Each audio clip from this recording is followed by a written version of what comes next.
finished product. Powered industrial trucks or forklifts are the workhorses often used to get these jobs done. And as with any piece of equipment being used on the job, safe operating procedures are a must. A forklift being operated by an inexperienced or poorly trained employee can lead to accidents, injuries, or even death. The Occupational Safety and Health Administration, or OSHA, requires that forklift operators receive safety training before operating any type of forklift. When an employee comes to a new job with previous forklift experience, additional training is not required if the operator is evaluated by the company and found to be competent. However, forklift operators must be retrained when new equipment is introduced, existing equipment is modified, operating conditions change, or the operator's performance is unsatisfactory. In addition, each forklift operator's performance must be evaluated at least once every 3 years. There may be a number of different types of forklifts in the workplace.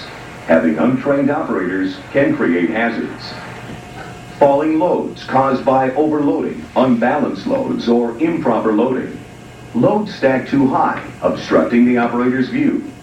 Falls from a platform, curb, trailer, or other surface.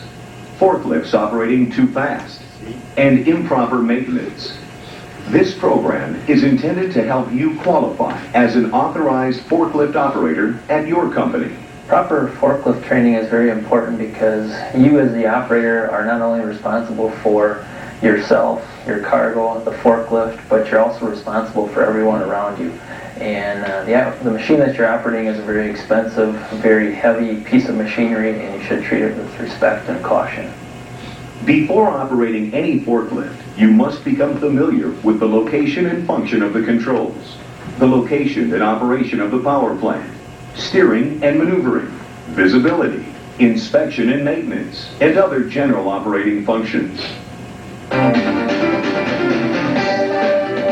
Let's start with the pre-operation inspection. This must be done by you, the operator, before starting your shift. Begin by walking around the forklift. Check the condition of the tires. If they are pneumatic tires, check for correct pressure. Also look for excessive wear. Inspect hoses, belts, and cables for cracks or signs of excessive wear. Inspect the forks for surface cracks, bad or cracked welds. Check fluid levels. Using 3 points of contact, climb onto the vehicle to continue your inspection. Check any safety equipment to make sure it's working properly. Turn the ignition on. Familiarize yourself with the controls. Check all gauges, warning lights, battery or fuel levels. Sound the horn. Test the lights. Raise and lower the forks. Test the brakes. Check the steering and backup alarm. After the forklift has been inspected, move it from its inspection position and check the floor for fluid leaks. If you find anything wrong during your inspection, you must not operate the forklift until repairs have been made. OSHA does not require written documentation of the daily inspection, but a checklist can help ensure that no steps in the inspection are accidentally overlooked. It's important to recognize that operating a forklift is much different than operating a car. Looks can be deceiving, and here's why. A large counterweight mounted on the forklift ensures that the weight of the load and the weight of the forklift will remain in balance at all times. So while a forklift is probably smaller than your car, it can be up to 2 to 3 times heavier. Automobiles have a 4-point suspension system. Forklifts use a 3-point suspension. In order for the forklift to remain stable, the center of gravity must remain inside a triangle formed by these 3 points of suspension. However, the weight, height, or position of the forklift's load, as well as its travel speed, can shift the center of gravity. And if the center of gravity exits the triangle, the forklift becomes unstable and may tip over. Another difference between a forklift and a car is maneuverability. Automobiles steer from the front. Forklifts steer from the rear, allowing them to turn in a much tighter radius. However, the rear end of the forklift will swing outward when cornering, so you must move to the inside when making a tight turn. One of the things that I mentioned to operators of forklifts is that they keep in mind that, that a forklift pivots on its inside drive tires. So many times people think about the steer tires being on the back of the forklift. What's important that they remember is that it pivots on the inside drive tire. Just like a marching band, when they go around a corner, the person that's on the inside of that corner has to basically mark time. The person that's on the outside of the corner has to take very long strides in order to make the corner evenly. When braking, the weight of the forklift and its load must also be taken into consideration. It's not as easy as stopping a car, so give yourself plenty of time to react by driving slowly in the first place. Once you understand the characteristics of the forklift, you're almost ready to go. But first, a good thing to do is read the operator's manual. Don't forget to read the warning labels, nameplate data, and other instructions on the forklift. Information about load capacity and other important safety reminders are found here. Always mount or dismount by facing the unit, using 3 points of contact at all times. Never jump on or off a forklift. If the forklift has a seatbelt, wear it. In case of a tip over, the seatbelt will keep you within the protective framework of the unit. If you try to jump off during a tip over, you could be thrown under the forklift or the load. This can be deadly. Before starting the forklift, refamiliarize yourself with the location of the controls. Never attempt to operate any piece of equipment that you're not familiar with. The operator's position is the only place from which you should start a forklift. Never start it while standing alongside or from any other position. Before using a forklift, there are several workplace hazards you should be aware of. Rough, uneven, or sloped surfaces, loads of unusual size, traveling in hazardous areas, maneuvering in narrow aisles, and operating near pedestrians. In an indoor setting, such as a warehouse, the floors are usually smooth. It is suggested that you raise the height of the forks about 2 to 4 inches. Always travel with the forks and the load at the lowest safe height. Bumps, seams, or uneven terrain along your route may require a slight fork adjustment. Always drive the authorized plant speed limit or slower, as good judgment would dictate. Keep your body inside the lines of the forklift. A hand wrapped around an overhead guard can be a pinch hazard. When driving a forklift, even an unloaded one, your visibility is restricted. You will encounter blind spots. Always check to make sure no one is in your path before moving. Pedestrians always have the right of way. Sound the horn at blind intersections and proceed slowly. It's important that operators understand that proper horn usage is important. And proper horn usage will vary from work site or work situation from one to another. Sometimes a friendly toot-toot is adequate, sometimes a longer, louder, perhaps even a maximum decibel blast is important. If your site is obstructed, if there's many hazards nearby, more horn use, louder horn use is necessary. Keep a distance of 3 truck lengths between forklifts. Never pass another forklift. Slow down on wet or slippery floors. And never allow riders unless authorized to do so. Before picking up a load, make sure you know exactly what you'll be lifting.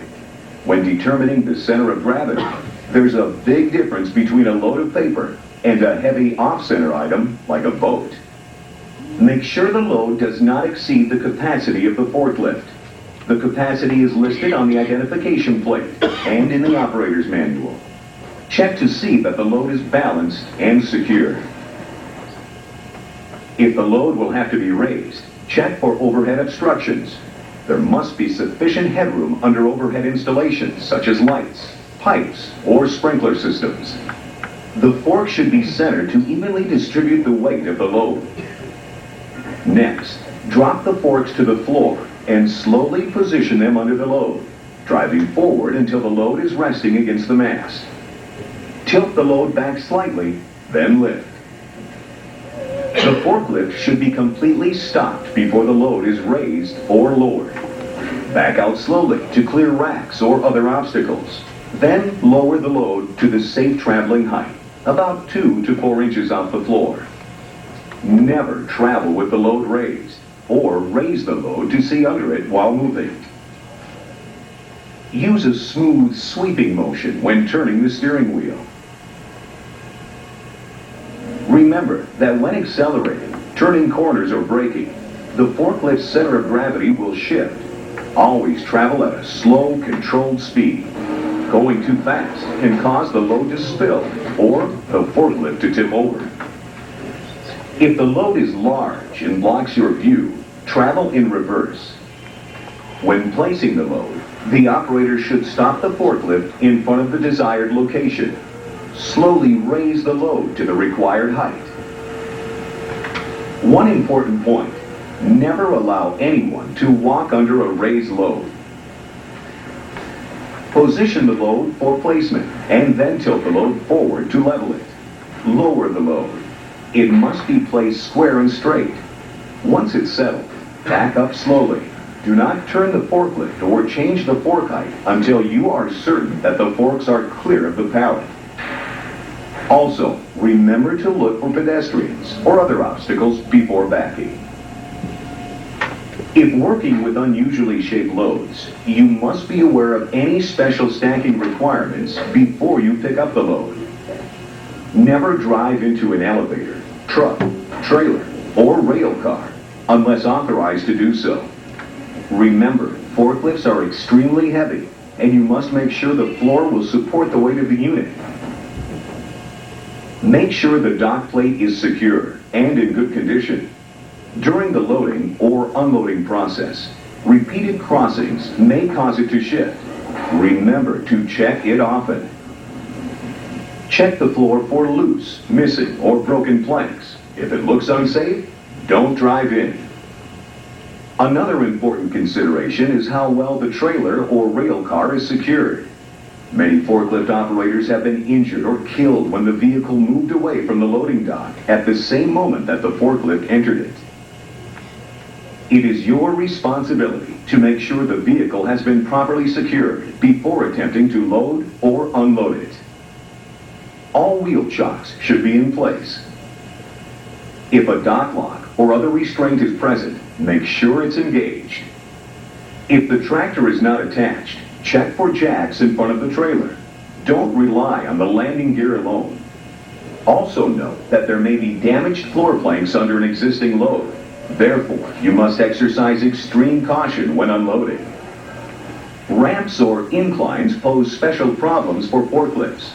If a loaded forklift must travel over an incline that's greater than 5%, always drive with the load uphill. This means driving up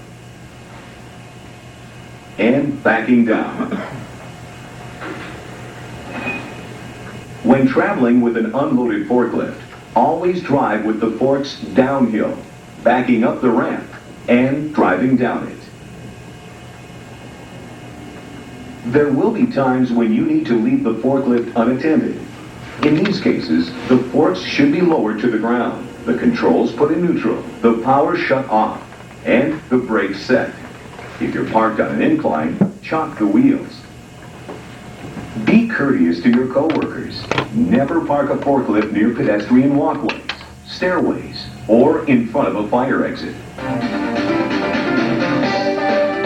During the course of your shift, you may have to refuel the forklift, or recharge or change the battery. This should only be done in a designated area. There are 4 important steps to follow before beginning these processes. Charged on the forklift, uncover the battery compartment to prevent heat or hydrogen gas buildup. The battery charger must be turned off before connecting it to the battery. Make sure metal objects do not come in contact with the battery terminals. A typical forklift battery contains a solution of diluted sulfuric acid.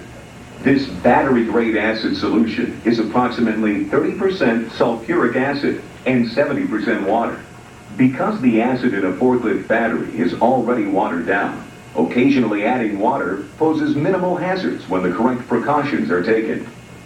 Because battery acid is corrosive, precautions include protective eyewear and proper skin protection.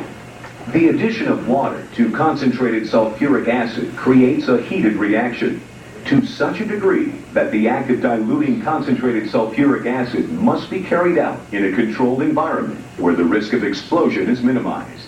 However, batteries do not contain concentrated sulfuric acid and are not subject to the same heat conditions or explosion hazards. If the forklift is powered by propane, refueling means simply changing tanks. Before you begin, close the fuel line valve, but in this case, keep the engine running. This will prevent any propane from being left in the fuel line.